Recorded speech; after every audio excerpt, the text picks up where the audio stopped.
এখনই দেখাবো, না হলে 200-300 জামাত কর্মী রেপ করতে চাইছে আমার বোর্ডে, আমার মারে রেপ করতে চাইছে, এবং আমার মাকে সারাক্ষণ খানকি বলে, ব্যবসা বলে।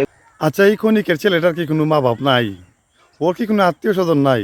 এই শালাটারা কি কেউ সামলাইতে পারে না? এই শালা এমন কথাবার্তা বলে মাথার রক্ত ফায়ে চলে যায়। এই শালা দেখতে হিজড়ের মতো লাগে। সে 5 আগস্টের আগে কেমন কথাবার্তা বলতো, আর এখন সে কিভাবে কিরকম কথাবার্তা বলে। তার মানে নিশ্চয়ই ওকে দিয়ে এই কথাবার্তাগুলো কেউ না কেউ বলায়।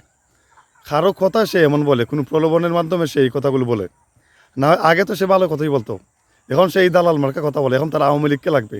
এরকম একটা আওয়ামী লীগকে যদি লাগবে, তাইলে এতগুলো মানুষ শহীদ হইল কেন? এতগুলো মানুষ আহত হইল কেন? তুই তো ফান্ডা এখনো জিন্দা আছস, সুস্থ আছস। তুই ফাটা এখনো সুস্থ আছস, জিন্দা আছস। মানুষের পরিবার ধ্বংস হয়ে গেছে এই একটা সরানোর জন্য, আওয়ামী লীগকে সরানোর জন্য।